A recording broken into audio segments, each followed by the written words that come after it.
पाकिस्तान के मारूफ ड्रामा निगार खलीलुर रहमान कमर को अगवा करके तशद्दुद का निशाना बनाया गया और उसके बाद उनसे 1 करोड़ तावान वसूल करके उन्हें रिहा कर दिया गया। खलीलुर रहमान कमर को अगवा करने वाले कौन थे, उन्हें अगवा क्यों किया गया और तशद्दुद का निशाना क्यों बनाया गया, और इस वक्त खलीलुर रहमान कमर कहाँ हैं? उन्होंने इस वाक़े की रिपोर्ट दर्ज करवाने में ताख़ीरी हरबे इस्तेमाल क्यों किए, और खलीलुर रहमान कमर को अगवा करने वाले लोगों का अंजाम क्या हुआ, आज की वीडियो में इन तमाम मालूमात से आपको आगाह करेंगे। मैं हूं शगुफ्ता बलोच और आप देख रहे हैं मेरा यूट्यूब चैनल मेरा जहां। अगर आप चाहते हैं कि आपको इस तरह की मालूमात से बर वक्त आगाही हो सके तो मेरा चैनल सब्सक्राइब कीजिए और बेल आइकन का बटन दबाना हरगिज ना भूलिए। खलीलुर रहमान कमर पाकिस्तान के मारूफ ड्रामा निगार हैं। मारूफ ड्रामा मेरे पास तुम हो की कहानी लिखने के बाद उनकी शोहरत आसमानों को छूने लगी और इस वक्त भी उनका बहुत ही मकबूल ड्रामा जेंटलमैन लोगों में बहुत ज्यादा पजीराई हासिल कर रहा है।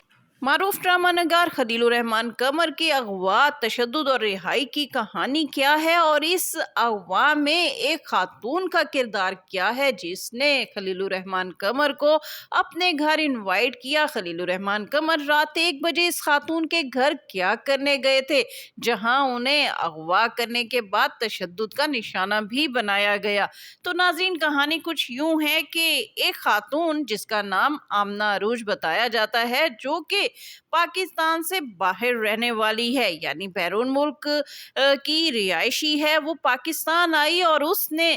खलीलुर रहमान कमर के साथ राब्ता किया और उनसे कहा कि वो पाकिस्तान में एक ड्रामा बनाना चाहती है और इसके लिए उनसे मुलाकात करना चाहती है। लिहाजा खातून ने खलीलुर रहमान कमर को रात 1 बजे अपने घर बुलाया और वहाँ पर उसके दीगर साथी भी आ गए और इन लोगों ने खलीलुर रहमान कमर को तशद्दुद का निशाना बनाने के बाद इनके घर वालों से राब्ता किया और उनसे 1 करोड़ की डिमांड कर दी। बाज़राए का कहना है कि खलीलुर रहमान कमर के घर वालों ने 1 करोड़ की रकम ना सिर्फ अदा की बल्कि अगवाकारों ने खलीलुर रहमान कमर से 2 लाख के साथ साथ उनकी कीमती घड़ियां भी उनसे छीन ली। खलीलुर रहमान कमर की रिहाई के बाद जब खलीलुर रहमान कमर अपने घर पहुंचे तो उन्होंने इस वाक़े की इत्तला पुलिस को ना दी, लेकिन जब इनके करीबी लोगों को इस वाक़े का इल्म हुआ तो उन्होंने खलीलुर रहमान कमर को मजबूर किया कि वो इस वाक़े की ना सिर्फ FIR दर्ज करें बल्कि पुलिस के आला अफसर से भी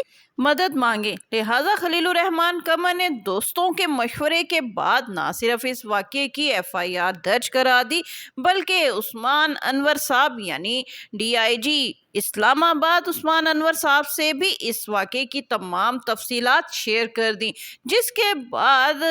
उस्मान अनवर साहब ने CCTV फुटेज की मदद से इन मुल्जिमान को ना सिर्फ गिरफ्तार कर लिया बल्कि उनसे तमाम वो रकम भी वसूल कर ली जो कि इन लोगों ने खलीलुर रहमान कमर से छीनी थी। खलीलुर रहमान कमर के इस ड्रामाई अगवा और रिहाई को देखकर तो लगता है कि खलीलुर रहमान कमर जो कि दूसरों पे ड्रामा लिखते थे आज उनके साथ खुद ड्रामा हो गया। और फिर ये बात भी हैरानी का बाइस है कि खलीलुर रहमान कमर जो कि नौजवान बच्चियों को अखलाकियात का दर्स देते हुए उन्हें उनकी लिमिट्स के हवाले से अक्सर व बेशतर हिदायत करते नजर आते हैं, वो ये बात कैसे भूल गए कि एक अनजान औरत जिसे वो बिल्कुल नहीं जानते रात 1 बजे अगर वो औरत उससे अपने घर बुला रही हैं तो खलीलुर रहमान कमर एक अनजान औरत से मिलने के लिए रात 1 बजे उसके घर कैसे चले जाते हैं। और अब तो खलीलुर रहमान कमर को अच्छी खासी नसीहत हासिल हो गई होगी कि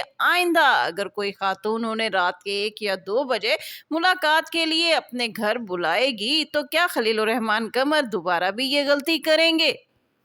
खलीलुर रहमान कमर अपने मतनाज़ा इंटरव्यू की वजह से अक्सर व बेशतर लोगों की तनकीद का निशाना बनते रहते हैं। अभी हाल ही में उन्होंने मारूफ अदाकार नुमान एजाज के बारे में एक मतनाज़ा इंटरव्यू दिया था जिसमें उनका कहना था कि वो नुमान एजाज से शदीद नफरत करते हैं। इसके साथ ही उन्होंने सबा कमर के साथ भी काम न करने का अंदिया देते हुए कहा कि वो उनके लिबास की वजह से उनसे नफरत करते हैं। माजी में भी खलीलुर रहमान कमर साहब